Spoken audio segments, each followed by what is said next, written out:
cukup. Oke, kembali ke soal nomor 2. Jadi yang ditanyakan adalah paling sedikit 2. Kalau paling sedikit 2, 0 boleh enggak? Boleh.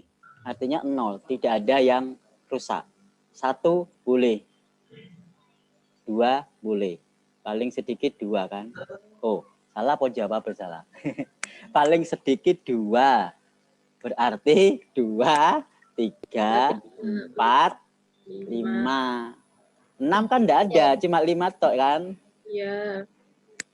Jadi jawabnya di sini, jawaban yang dibahas kelompok 6 ini itu untuk berapa? Berapa komponen? Berapa? Berapa komponen? Ayo. Berapa komponen? Hah? Berapa komponen yang dibahas di sini? 1. 1 itu peluangnya 0,2. Ya kan? Kalau 2 komponen, peluangnya berapa? Ada yang tahu? 0,4. Dari mana, Mas? Ditambah. Ditambah. Berarti kalau saya jawab 5, peluangnya 1, Mas. Yuk. Ya, ditambahkan. Kalau saya jawab 5 komponen, peluangnya 1. Kan 0,2 tambah 0,2 sampai 5 kali. 1 dong. Ya. Apa begitu? Ditambah. Sekarang coba Mas dipikir. Logikanya harus main. Ya, bukan ditidurkan. Ntar kalau udah selesai boleh tidur.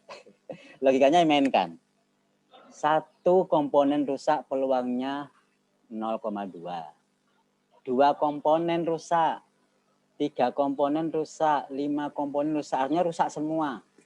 Coba dipikir. Peluangnya itu makin kecil apa makin besar untuk semakin banyak komponen yang rusak? Semakin kecil. Lah kalau jawaban tadi kan berarti semakin besar. Kalau semakin besar berarti semakin banyak yang komponen rusak, semakin mungkin terjadi kalau peluangnya makin besar.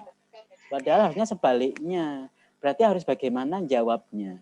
Kalau ditambah salah, berarti Dikali. Dikali berapa? 0,2. Terus? Dikali 5. Iya, Mbak. 0,2 dikali 2. 0,2. 0,2 dikali 0,2. Ya, Mbak Najmi. Iya, Berarti ketemu 0,4. 0,4. 0,04. 0,04. Ya, Anda benar. Jadi peluangnya dikalikan. Karena semakin kecil. Perhatikan, komponen yang pertama, kejadiannya adalah saling bebas terhadap komponen yang kedua. Dan seterusnya. Kalau kejadiannya saling bebas, berarti peluangnya dikalikan. Saling bebas itu artinya satu komponen tidak mempengaruhi dengan komponen yang lain. Cuman ada 5 komponen yang sama dengan peluang kerusakan yang sama. Sehingga masing-masing berjalan sendiri-sendiri, saling bebas. Maka kalau mau semuanya rusak, ya dikalikan peluangnya masing-masing. 0,2 kali 0,2 mau berapa kali? Paling sedikit 2 berarti 0,2 kali 0,2 atau pangkat 2, ya kan? Kalau sama dengan 3, 0,2 pangkat 3. Sampai 5, 0,2 pangkat 5. Diapakan semuanya? Ditambahkan. Boleh 2, boleh 3, sampai 5. Semua peluangnya ditambahkan. Nah, gimana cara ngitungnya itu untuk revisi kelompok 6? Silakan bagaimana menjawabnya supaya simpel. Tidak harus manual satu persatu ya. Pakai rumus 1 min. Seperti yang tanyakan tadi, antara 2 sampai 15 menggunakan 1 minus integral sekian dikurangi integral sekian, itu sudah benar tadi. Jadi antara 2 sampai 15, 1 dikurangi integral 0 sampai 15 dikurangi integral 0 sampai 2. Karena integral itu kan CDF. Fungsi CDF itu kan bisa dihitung. CDF itu kan antara 0 sampai X, itu CDF. Tapi kalau lebih dari X, ini yang bukan, yang nggak bisa dihitung. Maka harus menggunakan 1 minus. Paham ya? Sudah. Terus simbol. Ada satu simbol yang nggak konsisten. Tadi katanya X, tapi di soal atau mungkin yang lain menggunakan T. Nah, sekarang harus konsisten. Harus ada perjanjian. Variabelnya X apa T. Karena di sini waktu, maka harus konsisten. Ya, baik teori definisi, sifat-sifat, sampai ke soal, simbolnya harus sama. Biar nggak bingung. Ya. Iya, Pak. Ini simbolnya yang membingungkan. Tadi X, sekarang kok T. Suka-suka yang buat loh. Suka-suka yang buat tapi yang baca bingung. Sekarang menyesatkan orang, nggak boleh. Itu ya. Ini soal kedua. Soal ketiga ada tadi? Nggak ada kan? Jadi terakhir. Cukup. Ada pertanyaan tambahan barangkali. Silahkan, mumpung masih ada waktu.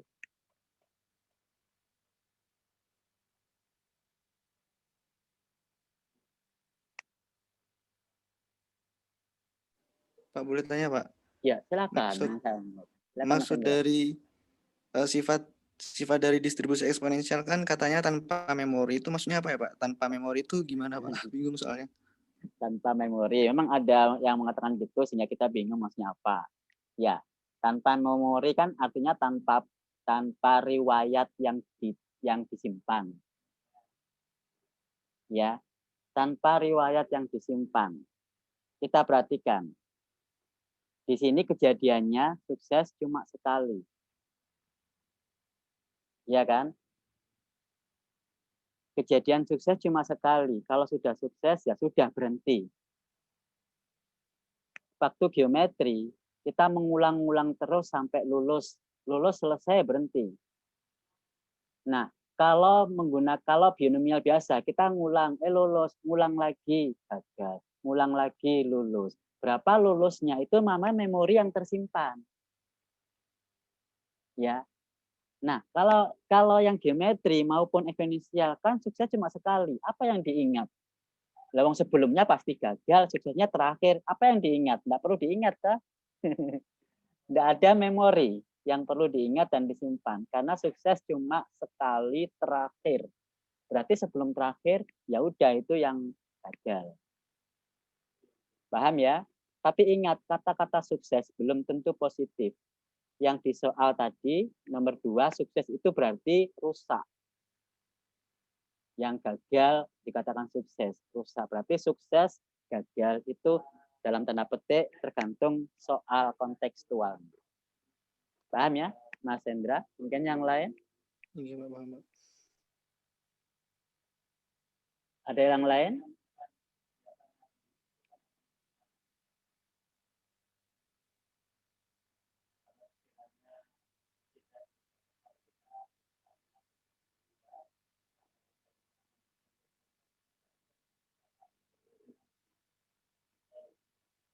Kalau nggak ada, slide-nya boleh ditutup.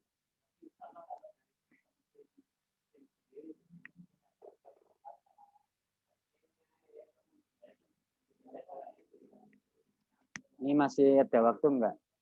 Masih ada waktu. Saya ingin menampilkan, nanti saya share di e-learning, hubungan antar distribusi variabel yang pernah kita bahas, juga konsistensi simbolnya.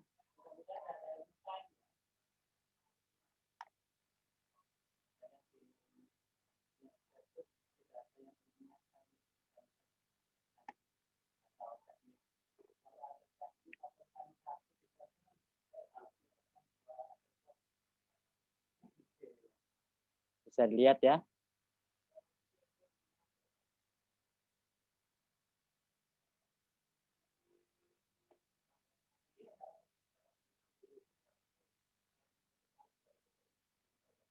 Oke, ini adalah resume minal awal ilal akhir yang kita bahas bahkan sampai ke Wegul ya. Ini supaya bisa dijadikan pegangan saja sebagai pengingat untuk memahami antara distribusi yang kita bahas dari awal, tentunya Bernoulli, binomial, geometri, hipergeometri, negatif, ini semua simbolnya konsisten. Dan tanda merah itu berarti kata kuncinya. Karena bisa jadi antar kelompok itu simbolnya berbeda-beda, sehingga bingung. Kalau ini saya resume jadi satu, simbolnya konsisten X. Sampai ke Poisson tetap X. Cuman di gamma saya rubah nanti X itu akan merupakan interval waktu dan juga termasuk Poisson eksponensial. Nah, eksponensialnya mana? Oh, belum. Ini akan saya rubah variabelnya nanti karena ini variabel waktu akan dirubah menjadi T. Supaya tidak bingung kalau X itu kejadian, banyak kejadian, sedangkan T itu adalah waktu. Sehingga nanti kelompok 6 variabelnya diganti T karena waktu. Ya. Oke, Pak.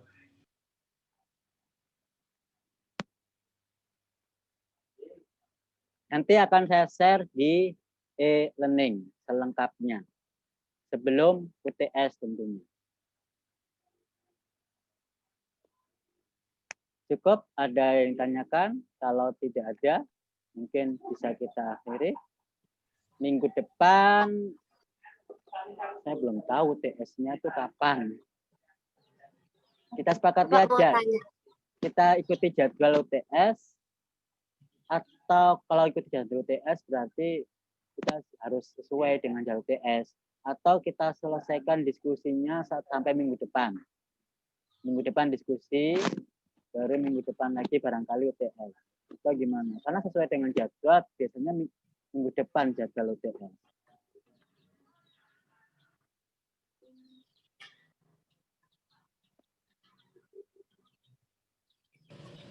Kita sepakati minggu depan UTS, apa masih diskusi? Minggu depan mau. Minggu depan UTS. Ya. Sampai apa, Pak? Tapi itu tetap sampai Poisson kan, Bapak? Sampai Poisson. Iya, mending minggu depan saja, Bapak. Jadi nggak terlalu yang lama ya. sampai Poisson lebih paham lagi. Nanti Ya. maksudnya Biar nggak tambah-tambah materi. Bingung. Mindsetnya ketambahan lagi, bingung lagi, tambah tepuk Iya, campur Bapak. ketimbun. Iya, niku Iya yang Pak, UTS. Jadi UTS sampai Poisson aja. Diskrit saja. Paham ya? Bapak mau tanya. Ya, silakan. Ada lagi Mbak Anissa ya, teman.